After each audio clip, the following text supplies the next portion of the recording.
welcome to this video. I'm Valentine Marheber and I'm a student of State University of Jakarta. Now, I want to explain to you about birthday paradox.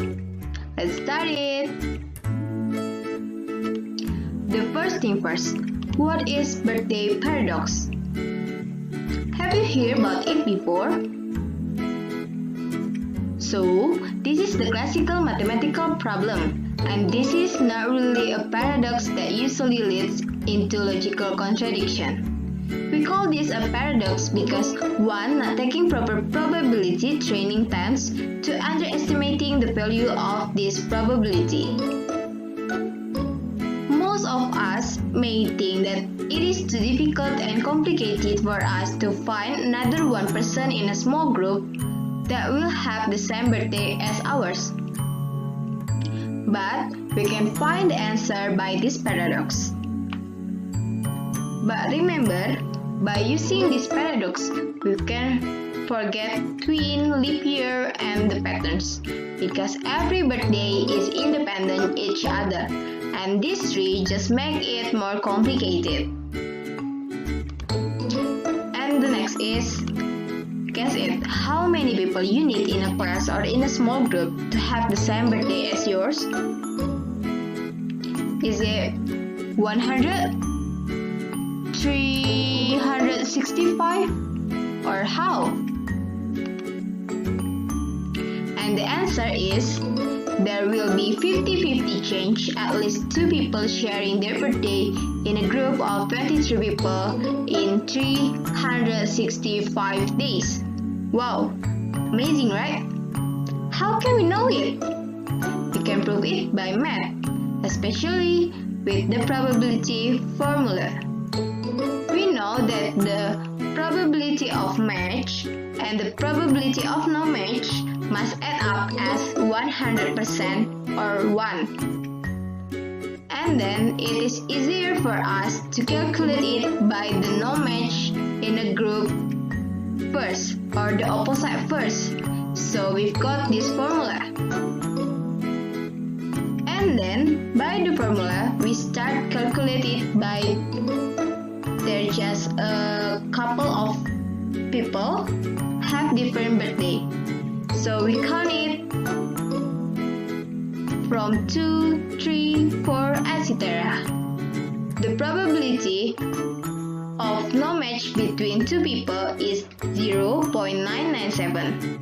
The probability of no match among 3 people is 0.991. And the probability of no match among 4 people is 0.983.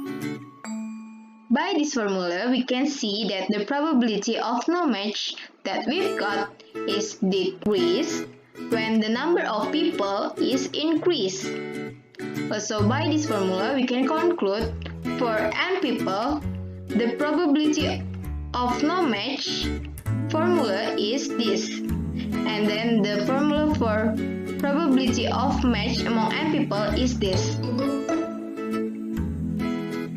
And the next, if n is 23 or there are 23 people in a group and there are 365 days, first person will have 365 per 365 probabilities have different birthday, and the second person will have 364 per 365 probabilities to have different birthday, and then the 23rd person will have 343 per 365 probabilities to have different birthday.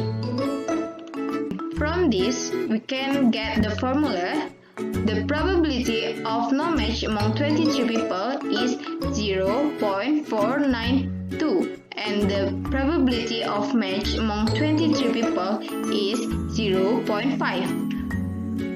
Well, it is proved. And from the formula before, we can conclude when the number of people is increased, the probability of match between people in that group will increase too.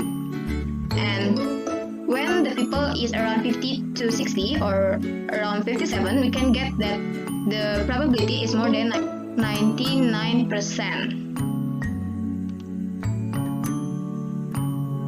And then by the formula and the graphic, we can know that we will have more than 99.9% change, at least 2 people sharing their birthday in a group of 57 people. And next, by the combination formula, we can get from 23 people will make 253 pairs or 253 couples. What is it? Imagine this circle is a group of people. So, because this circle is composed by the small lines, and we suppose that the small line is the number of people, and if this small line is A, this small line is B, this small line is C, etc. So, A could be sharing the same birthday with B, or A could be sharing birthday with C, etc. Till A could be sharing birthday with W, or C could be sharing birthday with D, or C could be sharing birthday with E, etc. And there will produce 253 couples or pairs. Then, from this paradox, we can conclude if there is 23 people in a group, we will have 50% change, at least 2 people sharing their birthday. And in 57 people in a group, we will have more than 99.9% change, at least 2 people sharing their birthday. And the more people you have in a group, the more you get the change, at least 2 people sharing their birthday. Well, I hope this video will give some benefit for you guys. Thank you for watching this video. Bye bye.